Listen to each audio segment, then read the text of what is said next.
Greetings, Boomam. This is for my performance task number 3, the problem solver. This is my chosen problem. An ellipse has an equation 9x squared plus 25y squared minus 72x plus 250y minus 131 is equal to 0. Find the standard equation of all parabolas whose vertex is the focus of this ellipse and whose focus is the vertex of this ellipse. Now, if you need an explanation why I chose this problem, I'll read you this quote made by myself. If given the option between a simple and complex choice with no direct consequences with either decision, why not the simpler option? Because, well, if you're given options that will have no effect on the thing or the situation that it is based in, why not choose the simpler and easier one? So let's start. An ellipse has an equation 9x squared minus 25y squared minus 72x plus 250y minus 131, which is equal to 0. So the first thing we need to do is to apply the additive property of equality and turn it to this equation here, this one. Then we need to group all the equations, or group all of the terms that have similar variables. 25y will be paired up to 250y, and 72x will be paired up with negative 72x, rather, will be paired up with 9x squared. So here.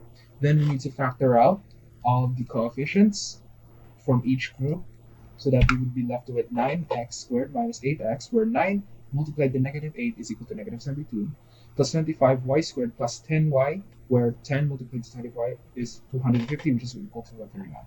Then we need to proceed with completing the square, and we can do that by dividing this value with 2 and then squaring it. This is called the b value in quadratic equations. So 8x, negative 8 divided by 2, negative 4 squared, it will be equal to 16. 10 divided by 2, 5 squared is plus 25. Then we need to add these to our left side of the equation since we added them to the right, or to the left rather. So 9 multiplied to 16 plus 25 multiplied to 25, and this will be our next equation. Simplifying our value, simplifying this value, we would have x minus 4, since this is negative, squared, 9, plus 25, y plus 5 squared, since this is positive, which is equal to 131 multiplied to 9. I added to 9 multiplied to 16, plus 25 that's added to, or multiplied to 25, which would be 900. Then we would have to divide all terms with 900 to get the left value to become 1, which is needed for the standard form of equation. Dividing that, 9 divided by 900, we would get 100. 25 divided by 900, we would get 36, and this would become 1. And this is now our standard form of an equation for the ellipse. Now, since we have that, we would have to find the properties of this ellipse in order for us to find the parabolas of all parabolas in this ellipse. So let's go, shall we? This is our standard form of equation, and therefore this is our h and k values, which would become 4 and negative 5. Then we need to find our a, b, and c values. Always know that a will always become greater than b. So a will always become greater than b, and since the greater value is 100 and it's under x, we would know that this would be a horizontal major axis. Major axis. So we can find a, b, and c by taking the square root. We can find a by taking the square root of the a squared value, 100, which will be equal to 10. The b value, the square root of 36, which is equal to 6, and taking our c value, which would need us to subtract our a squared minus 2d b squared. Minus 36 would become the square root of 64, which is equal to 8. We now have our a, b, and c. Then we would need to find our vertex and foci. Since we know that it is a horizontal ellipse, it would be correct to assume that the vertex and foci will move within the x-axis. Therefore, we can find them by adding and subtracting h with a and c to find the vertex and foci respectively. So substituting our values for h, a, and k, 4 plus minus 10, and we get 4 plus 10, we have 14, and 4 minus 10, which is negative 6. Negative 6, negative 5, and 14, negative 5. Do note that when labeling coordinates in a conic section, we would always label them this way, left to right, and then top to bottom. So v1 is negative 6, negative 5, since it's closest to the left, and then 14, negative 5, which is closest to the right, which is why it's v2. Then substituting the foci, h, c, and k, 4, 8, and negative 5, Again, applying this rule, we would have that the first foci is 4 minus 8, which is equal to -4, -5, and then our second foci number 4 plus 8, which is equal to 12, -5. Then, although it is not needed to find the parabolas, we need them if we ever try to graph them. And since the covertices are perpendicular to the x-axis, in this situation anyway, it would be safe to assume that we can find them by adding and subtracting a value of k with b. So substituting hk and b, we get 4, -5, and plus minus 6. 4 stays the same. -5 plus 6, 1. -5 minus 6, 11. So these are now our covertices. Next, finding the parabolas.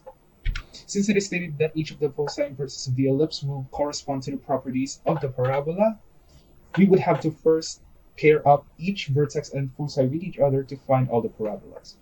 Since one vertex can have 2 parabolas, since there are 2 foci, we would multiply 2 with 2 to find that we would have 4 parabolas here.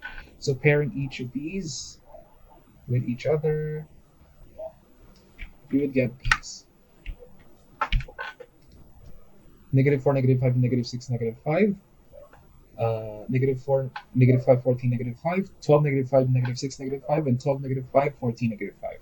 So then we need to find the c value in order for us to find the equation of the ellipse. So -6 minus 4, which would become -6 and plus 4, which would be c is equal to this absolute value of -2.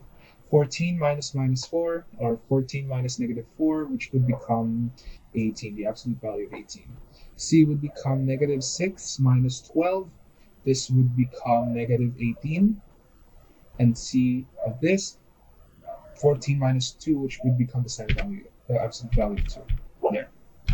Now, we just have to substitute all of our current values to the standard form of equation. So y plus 5 squared, which is equal to -2 times 4, since it is stated here. -2 times 4, -8, multiplied to x plus 4. That's our first parabola. Y plus 5 squared, which is equal to 18 times 4, 72, multiplied to x plus 4. Y plus 5, it's consistent with the -5 since it moves in the x-axis. Okay, plus 5 squared, which is equal to -18 times 4, -72, x plus, or rather, sorry, x minus 12. So here, y minus 12, and then our last equation, y plus 5, 2 times 4, 8, multiplied to x minus 12. That is now all of our equations.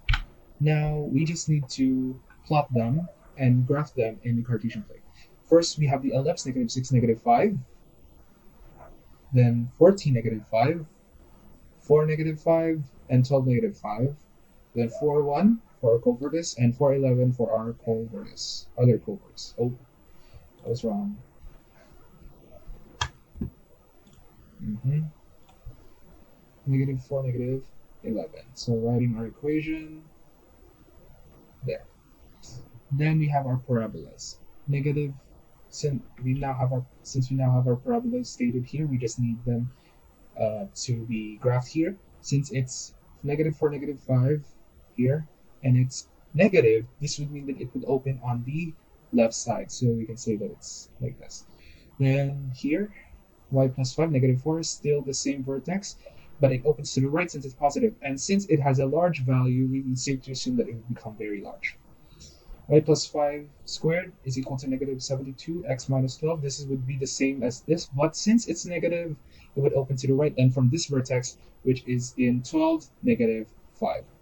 So let's assume that this is 5. So lastly, y plus 5 squared is equal to 8, x minus 12. Since it is positive, it will open to the right, and it's 8, so it's smaller, so this will become, this will become this. And this is a more legible form. Let me just clear the ink here. And right, this will become the graph of all of the parabolas in the equation. So here's our final parabolas, and I hope you understand anything from this lesson. Thank you.